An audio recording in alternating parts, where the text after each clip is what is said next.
It's been a few months since I embarked on this journey. I had been away from programming for many years. In fact, my last real experience was 20 years ago with C++, databases, and some web development. A lot has changed since then. I've always been curious about game development and the creative processes behind it. I was fascinated by how all the pieces work in unison, like a perfect loop. However, life pulled me away from this path many times. Back then, the biggest hurdle was the lack of a platform where you could learn or train yourself as an autodidact.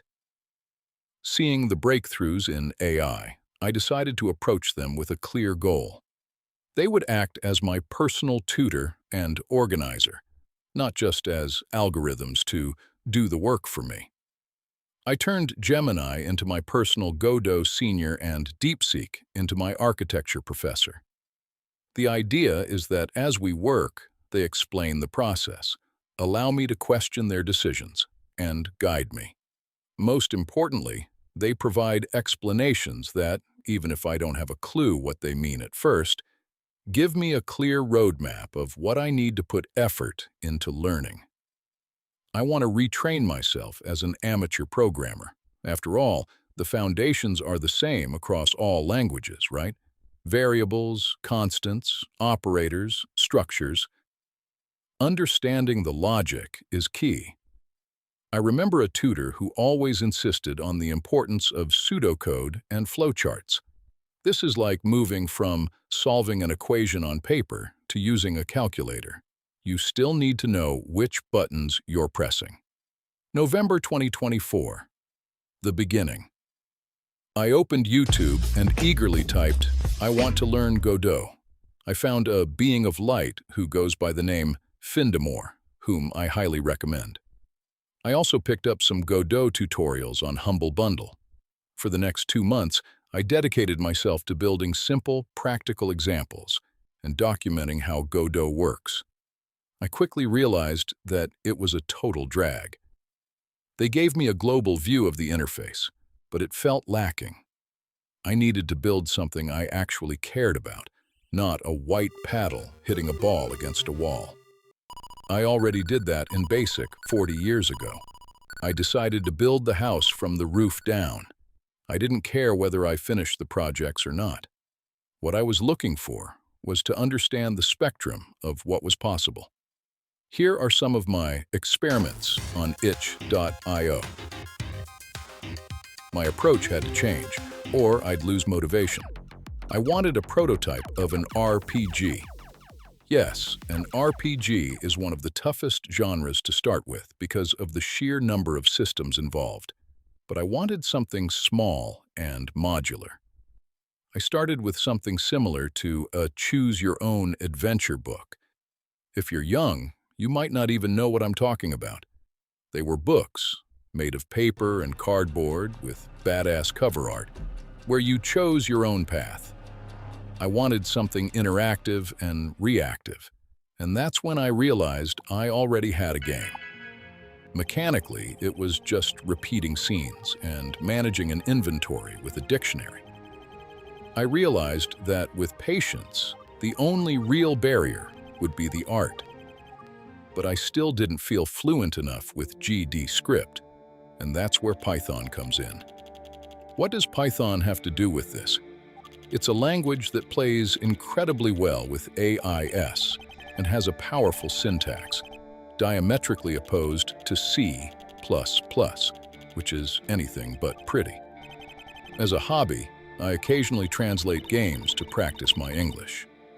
I started years ago with Pool of Radiance, only to find out later that the game was translated. But the geniuses at Ubisoft didn't include it in the box, and you had to request it by mail. Crazy stuff from when the internet was young.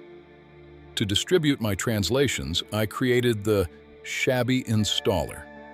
The poor thing was an archaic piece of software that existed just to avoid repeating 1,000 times. Dear user, the translation works fine. You just picked the wrong path to unzip the files. But times change, assholes evolve, and the internet is a less safe place. My archaic installer was flagged as a virus by almost every antivirus out there. I went from helping users to having to swear I didn't want their crypto, nor their gay panda porn, nor anything from them. I just wanted to make their lives easier. So I decided to rebuild the shabby installer, using Python and Gemini. In 1 week, I recreated a 90s-style demo scene, think Future Crew, with Pygame, and a music player with visualizers like the old Winamp. That was when it clicked. If I could master the geometric formulas for that in a single week with the help of AI, what was stopping me from thinking big with my RPG?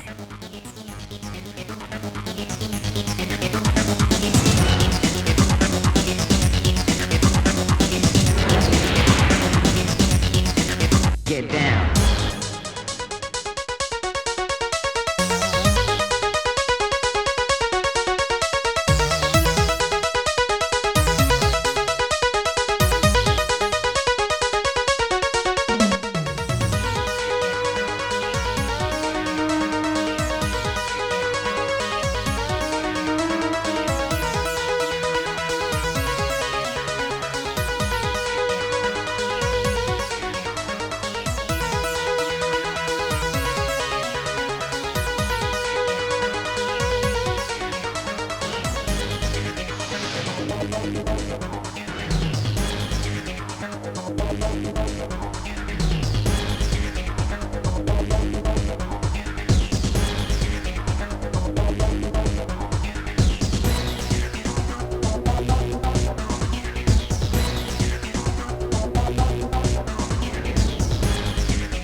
Systems armed.